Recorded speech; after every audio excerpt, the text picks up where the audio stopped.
To witnesses, the agents never whipped anybody. The photographer behind the images even said so during an interview with NewsNation's El Paso, Texas station. Some of the Haitian men started running, trying to go around the horses. And that's kind of when the whole thing happened. I didn't ever see him whip anybody with the thing. He was swinging it, but I didn't see him actually whip someone with it. So that's something that can be easily misconstrued when you're looking at the pictures. And that account seems to be the reality of the incident. Last month, the New York Post reported that an investigation by the Department of Homeland Security's Office of the Inspector General determined there was no criminal activity, meaning no assault. And I think it's safe to assume whipping another person would be considered an assault. So it would seem that didn't occur. While no charges will be filed, the Post noted that the agents in question are still apparently under an administrative investigation, more than 6 months after the incident. But there haven't been any official public updates in the case since November. So what's taking so long? Seems there was no actual whipping.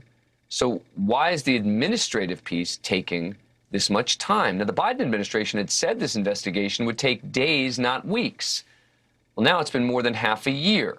We still don't have any kind of resolution. Let's bring in Marianne Martinez, who covers the state of Texas for the New York Post. Thank you very much for joining us. Appreciate it. So why do you think that this administrative piece of the investigation is taking so long? Well, Dan, that's really the million-dollar question. Everyone who I've spoke to with knowledge of this investigation is wondering the same thing. What I can tell you is that there's a 500-page report that has been compiled and that the Border Patrol Union expects to be released any day now. They don't know what is in it. They say that even the chief of the Border Patrol said that he did not know what was in it as of yesterday afternoon. Obviously, those agents are waiting on pins and needles, trying to determine if they will lose their jobs. But it is a 500-page report. So are the agents under investigation still on desk duty right now? They are on desk duty and have been since the incident happened. What happens to them from here? I mean, they're simply waiting there to find out what happens next?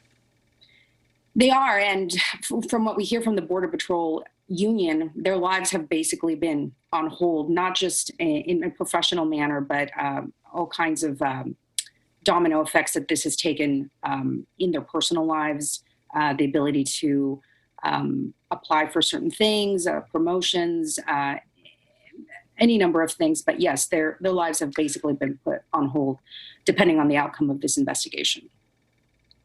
Talk to me about the policy, though. I mean, the policy of using horses the way that they did. There were many people who were saying that in and of itself was a problem. I believe that they suspended that for a while, but what is the status of the way that this happened?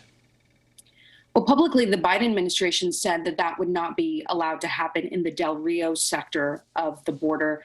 But Border Patrol agents who work in Del Rio tell me that the horses were removed for about 3 days right after the incident happened, but they have continued to use them and are using them today. They describe the ability to use horseback as an integral part of their ability to do their job. This is terrain that's very remote. We're talking about mountains, rivers, hills that make up the Texas border with Mexico. And it's an everyday occurrence that they had used these horses previously, and they've continued to use them.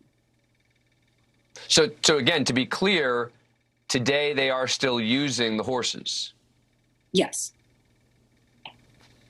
And I guess it's possible that as part of this administrative review, and if there's a 500-page report that's coming, I guess they may decide that moving forward they shouldn't do that. But as of today, that's not the case.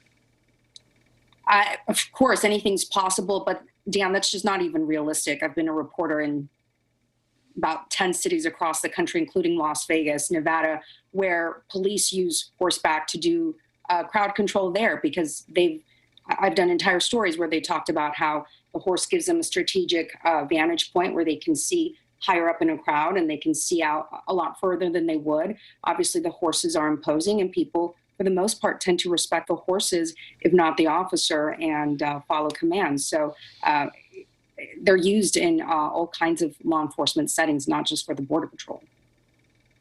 Now, is it your reporting that the criminal piece of this is off the table? Correct. Yes, that has been off the table for several months now. Again, what's at stake right now is the job, the professional career of these Border Patrol agents. All right. We shall see what they ultimately decide here. And boy, that's a big report to be waiting for. Marianne Martinez, thank you very much for coming on the show. Appreciate it. Thank you. Thank you for watching. Click the red subscribe button below so you can get more of NewsNation's fact-driven, unbiased coverage.